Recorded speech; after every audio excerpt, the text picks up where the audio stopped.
अचानक पंखा हिलने लगा, मगर मैंने पंखा चलाया ही नहीं था। लेकिन यह पंखा गोलाकार घूमने के बदले घड़ी के पेंडुलम की भांति डिंग डोंग क्यों कर रहा है? क्या हुआ है इसे? और खिड़कियां खड़खड़ा क्यों रही हैं? दरवाजे पर यह किसकी दस्तक? अरे मेरे पलंग को भी कोई झूला झूला रहा है। तब तक कमरे के दरवाजे पर बाबूलाल खड़ा था। वही आलसी स्वर, दीदी उठेंगे नहीं, भूकंप आया है। क्या? और मैं उठकर कमरे से बाहर, फ्लैट के दरवाजे से बाहर सीढ़ियां उतरते हुए चीख रही थी, भूकंप! हाय राम, भूकंप!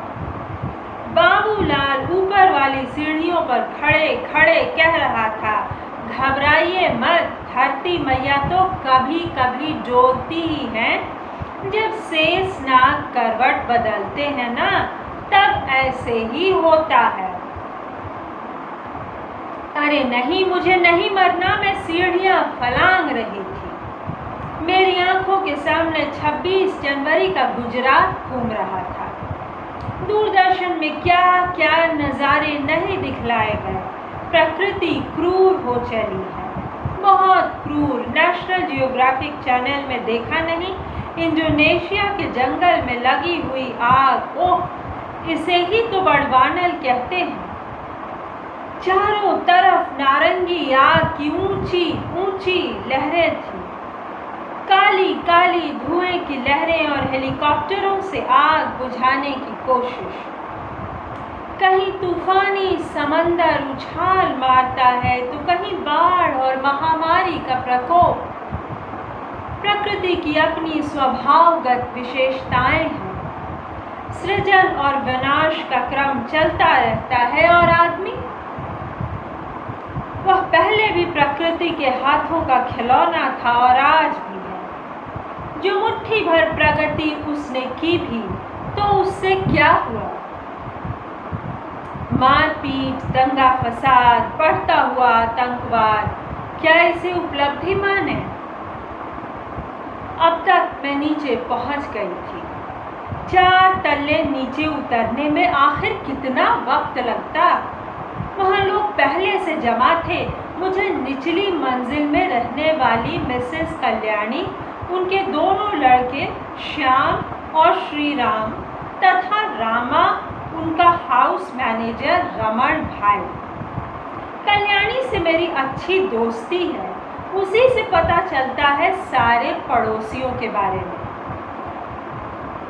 अब तक दूसरे माले के कोरियन दंपति अपने दोनों बच्चों के साथ पहुंच गए थे, और ग्राउंड फ्लोर के मिस्टर गुरुमूर्ति ने मुझसे कहा, घबराइए नहीं, भूकंप रुक चुका है। मिस्टर गुरुमूर्ति, वे न्यू जर्सी में रहते हैं, कल रात आए हैं। यूं नीचे उतरने में जितना बड़ा भूकंप हम लोगों ने मचाया, उससे ज़्यादा गहरा धक्का भूकंप का नहीं था। बाल्टी में रखे शांत जल को किसी ने हिला कर रख दिया था। आस पड़ोस के भी कुछ लोग सड़क पर थे। रात के 9 बजे हैं। ऐसी कोई रात भी नहीं हुई, पर यह पौष इलाका है। तमिलनाडु विधानसभा के अध्यक्ष इसी मोहल्ले में रहते हैं। उनका अल्सेशियन कुत्ता भौंक रहा था। यहाँ चेन्नई में कभी भूकंप नहीं आता, कल्याणी ने कहा। नहीं, हमारे कोरिया में भूकंप के गहरे झटके लगते हैं, मिस्टर लिन पा ने कहा। और उस बार तो हमारी पोस्टिंग सैन फ्रांसिस्को में हुई थी। कोरियन दंपति से आज पहली बार बातचीत हो रही थी। कल्याणी का कहना है, कोरियन लोग अपने आप में डूबे रहते हैं, किसी से बात नहीं करते, किसी और जाति के लोग इनके घर नहीं आते। मैंने उनकी 4 साल की बेटी को देखा, वह माथे पर बेले का गजरा लगाए हुए थी और उसके गोल चेहरे पर चाइनीज कट के बाल और बालों की कुछ लटों को गुलाबी मैरून रंग से रंग दिया था। चलती फिरती गोल मटोल चाइना डॉल देखकर मेरा मन होने लगा बिल्कुल ऑस्ट्रेलियन सेब है, मन किया काट खाऊं। ऑस्ट्रेलियन एक सेब 10 रुपए में मिलता है। आपकी बेटी हमेशा फूल लगाना पसंद करती है, कल्याणी ने उसकी माँ से कहा। जिस दिन मैं पहले पहल इस मकान में रहने आई थी तो दोनों बच्चे अपनी आया के साथ मुझसे मिलने आए थे। घूम घाम कर उन्होंने फ्लैट देखा। फिर लड़की ने मेरी आया मंजुला से कहा, भूख लगी है, क्या खाओगी? मैगी? मैंने पूछा था। No no, idli sambar. दोनों बच्चे मेरे साथ खाने बैठे। मंजुला ने कहा, यह सांभर इडली बहुत पसंद करती है और उसके साथ चिकन मसाला डोसा। तुम्हें कैसे मालूम? मेरी बहन इनके यहाँ काम करती है ना। अच्छा, कितनी तनख्वाह मिलती है? 2500। तुम्हें तो 1500 देती हूँ। अपनी अपनी तकदीर है। कल्याणी मैडम तो सुंदरी को 600 रुपये पकड़ा देती है। सुंदरी 4 घरों में जाती है तब कहीं 1000-1200 जुटते हैं। बच्चों से पहली मुलाकात वाली घटना मिसेस लिन पा को बताते हुए मैं हंस पड़ी थी, लेकिन मेरी बात पर विशेष ध्यान मिसेस लिन पा कहने लगी दिए बिना मिसेस लिन पा कहने लगी, प्रकृति कब बदला ले क्या मालूम। मुझे याद आता है जब हम सैन फ्रांसिस्को में थे, ज़रा से भूकंप से सारे अमेरिकन ऐसे घबरा गए थे कि क्या बताएं। पर जो अमेरिकन जापान रहाते हैं उन्हें भूकंप की आदत पड़ जाती है, वे नहीं घबराते। क्यों नहीं घबराते? याद करो लोग कैसे दहल गए थे, मिस्टर लिन पा ने बीच में कहा। नहीं नहीं, भूकंप से नहीं घबराए थे। भूकंप वाली घटना के 4 महीने बाद जो बारिश आई, समुद्री तूफान उठा। हाँ, अब याद आया। ओ माय गॉड, उस दिन तो मानो आकाश से पानी की चादरें उतर रही थी।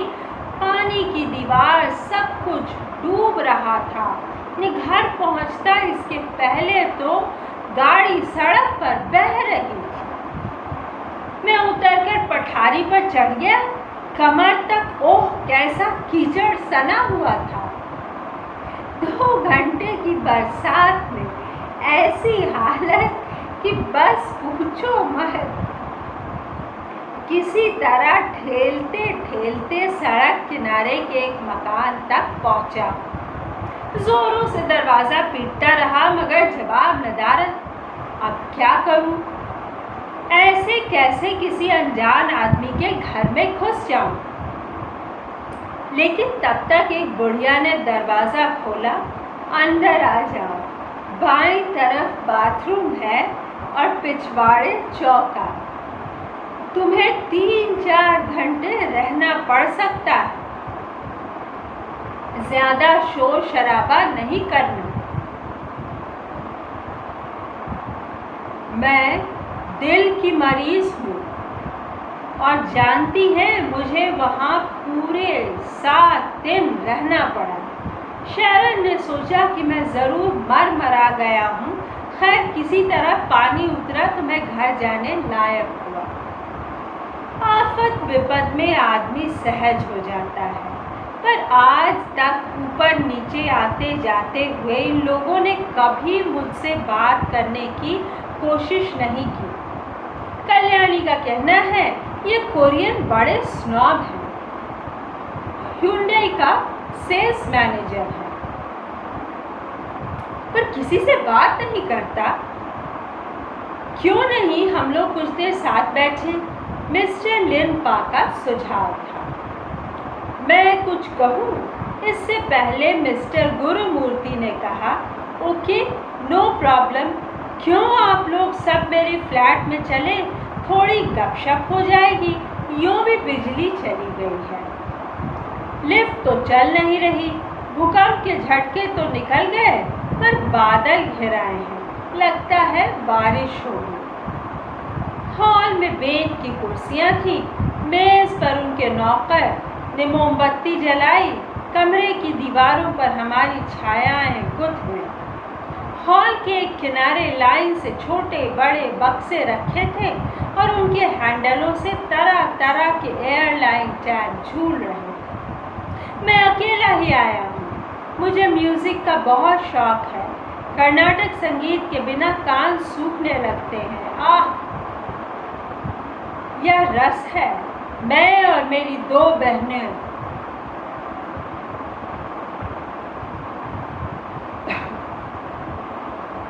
ये सामने वाले तीनों मकान हम 3 भाई बहनों के लिए अप्पा ने बनवाए थे, पर अप्पा का सपना कहाँ पूरा हुआ।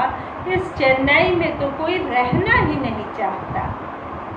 मैं न्यू जर्सी में रहता हूँ, बड़ी बहन सिंगापुर और छोटी टोरंटो रहती है। तीनों मकानों को किराए पर उठा दिया है, शायद कभी लौटना हो। कल्याणी का स्नेहा सिक्त स्वर उन्हें आश्वस्त नहीं कर पाया। इल्ले वैंडा, नहीं कोई नहीं आएगा। मैं तो अब अमेरिकन हूँ, जिसकी अपनी अहमियत है। मैं घमंड नहीं कर रहा, पर 11 सितंबर के बाद तो अमेरिका की अलगाववादी नीति के कारण कौन जाने कब किसे खामियाजा भुगतना पड़े। बड़ी वाली ने तो सिंगापुर के चाइनीज से शादी की है और बिल्कुल चाइनीज हो गई है। उसके दोनों बेटे चेन्नई आने से रहे और छोटी वह अकेली है, अपनी बहन के पास होगी। यहाँ नहीं आएगी अप्पा, हम लोगों से कहते ही रह गए वापस आ जाओ, अपना देश अपना ही रहेगा। मिस्टर गुरुमूर्ति की आंखें थोड़ी असहाय लगी, आवाज का गीलापन छुपा न था।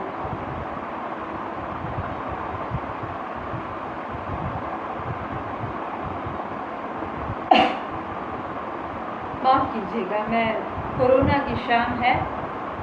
मैं आपको सुना रही हूँ प्रभा खेतान की कहानी भूकंप। टिप्पणी करती हूँ अंत में, लेकिन सर्दी खांसी का हल्का सा मौसम है। बहुत बारिश यहाँ हुई है और बहुत जल पर मैं आ न सका। अप्पा को ही अपने पास बुलाता रह गया, पर अप्पा ओल्ड फैशन राष्ट्रवादी, गांधी के परम भक्त। उन्हें दुनिया का सबसे बड़ा स्वर्ग अपना चेन्नई लगता था। हर शाम अपने दोस्तों के साथ संगीत सभा लगाते। कोई कंगाली तो थी नहीं। तंजौर में 500 एकड़ की खेती। मैं उन्हें क्या पैसे भेजता। बाद के दिनों खेती की सारी ज़मीनें बेचकर रुपया उन्होंने हम तीनों भाई बहनों में बांट दिया। पर अप्पा का एक बात का आग्रह था, गुरु इस शहर में संगीत सुनने ज़रूर आना। तो ये है कहानी भूकंप, जो भूकंप के एक ऐसे झटके के वर्णन से शुरू होती है जो इतना रियलिस्टिक, इतना जीवंत है कि वाकई लगता है कि लेखिका ने भी भूकंप के ऐसे झटके झेले होंगे। और हम सब ने भूकंप देखा है, और 2008 के बाद से दुनिया में भूकंप ने ज़्यादा हेडलाइन, ज़्यादा खबरें बनाई हैं। तो ऐसे समय में भूकंप शीर्षक कहानी पढ़ना भी अपने आप में दिलचस्प है। दूसरे, इस कहानी में जिस तरह से चरित्र चित्रण और पात्र सामने आ रहे हैं, जिस तरह से उनके मुद्दे सामने आ रहे हैं, वह इतना दिलचस्प है कि उस पर बहुत लंबी बात की जा सकती है। लेकिन मैं फ़िलहाल छोटे में ही अपनी टिप्पणी को समाप्त करती हूँ और ये बताती हूँ फिर से औपचारिक रूप से कि प्रभा खेतान जी की कहानी भूकंप पढ़ रही हूँ और लंबी है, इसलिए कुछ टुकड़ों में होगी। सुनने के लिए धन्यवाद दोस्तों। बहुत ही जीवंत, मतलब पड़ोस से लेकर मिनिस्टर के कुत्ते के भौंकने से लेकर विदेशी कपल से लेके एक जो दोस्त है मिसेस कल्याणी, सबका बहुत सशक्त चित्रण है। सुनने के लिए धन्यवाद दोस्तों।